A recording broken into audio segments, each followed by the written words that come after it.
Sa madilim at masukal na bahagi ng ating mga bahay, sila karaniwang naglalagi. Umebelo para lapastangan ang ating mga pagkain. At ito ang madalas na ikadilim ng inyong paningin. Kaya naiisip mong solusyon. Itong sayo! Yan ang karaniwang solusyon para mapuksa sila. Pero sa panahon ngayon, may iba nang pwedeng gumawa nito para sa inyo. Ano naman kaya masasabi mo kung si Ana, Icy at Jade bilang mga exterminators ang gagawa nito para sa iyo? Ano ngayon? Kaya ba ng mga yan? Ano ba yan? Bakit? Mama si Raulo, tinatawaran yung kakayanan ng 3 celebrity natin para maging exterminator. Kakayanin naman siguro yan. Dahil magiging kriminal lang naman sila sa mga ipis at daga sa loob ng isang araw. Kung sa bagay, well, eto po ang magtuturo pa maging kriminal ang ating 3 celebrity, si Visor Julio! Ako si Julio Lasiman, 14 years na ako sa Police Control. Ako ang Visor. Visor, parang lusog-lusog mo ngayon. Oo. Yeah. Eto, matanong ko lang, ano ba yung hindi mo makakalimutan na experience dito sa pagiging exterminator? Yan. Ang masasabi ko lang, yung experience ko na rin kong makalimutan, yung nalaglag ko ng isami, tapos namura ko ng customer, tapos siyempre yung mga customer na hindi mo kakabisado yung mga ugali na minsan mabait, minsan masungit. Ganun? Ini-sprayan mo na Hindi lang. naman lahat. Ibang tao makalubilo ko. Iba-iba rin ang mga ugali. Sinumpa ka ba naman ng mga ipis at mga taga? Ayan. Palagay ko, medyo kasi yung mga lahi nila, pinapatay ko eh. Bagay. Gaganti sa kanya yan. Gaganti yan. Sana, huwag naman. Okay. Bagay. Alam mo, hindi biro-biro, Harold, ang makipaghalubilo. Correct. Oo, Doon sa mga mababait na umagala. Oo, tapos... Sa ating mga tahanan, di ba? Oo. Kaya isang pagsasanay. Yan ang ipapagawa ni Bison. Sila Ana, Icy at Si Jade. Ayan, ako kakaiba to.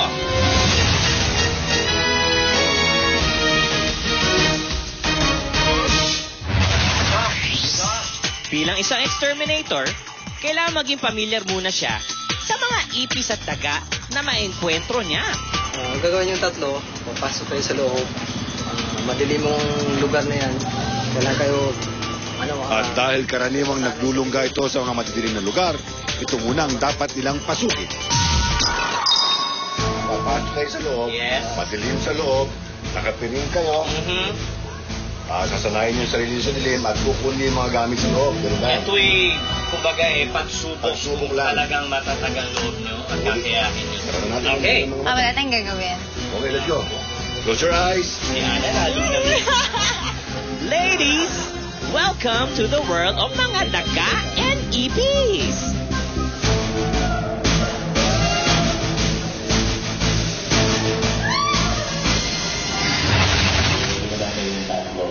Yes. Ako si Ate, okay?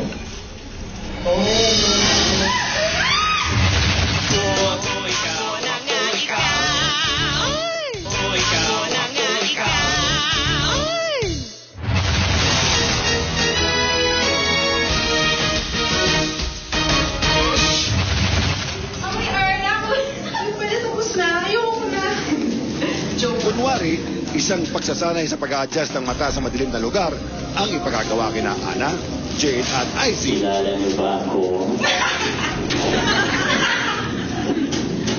Ready na ba kayong tatlo? Yes. Ako si Ate, okay? Anong feeling nyo tatlo? Pabango. Hoy, magsalita kayo. Ha? Ba't may sigaw ka? Madali lang kung tutusin. Ang hindi nila alam, higit pa ron ang haharapin nila. O ngayon, kayong tatlo, tatapain nyo kung nasa yung flashlight. Tatapain nyo kung nasa harapan nyo. O nasa table lang yan siguro. Bilang mga exterminator, dapat ang unang mawala sa katawan niya ay ang pagdidiri sa mga daga at ipis.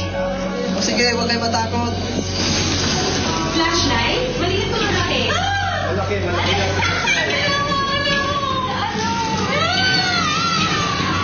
At tandaan, hindi kailan naman makakapatay ng daga at ipis ang mga tili nyo. Tsaka lang po kami, meron nang kumakalikot sa paa ko, lalo yung mga daga.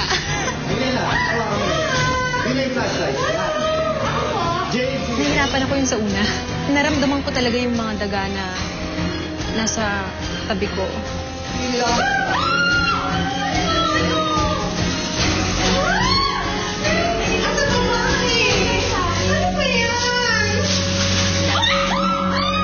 Pag hinahawakan ko siya, napapasigaw ako. Kasi mas nakakatakot yung feeling. Kasi bare hand. Tapos, hindi mo pa siya nakikita. Mas nagiging wild yung imagination mo, di ba? Konti kayo pa, malapit ka na. Konti kayo. Forward pa naman. Yan.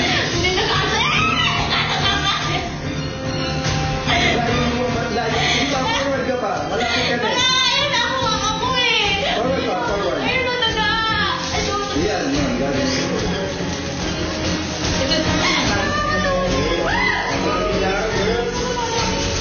Sige, tapos na yung una yung training.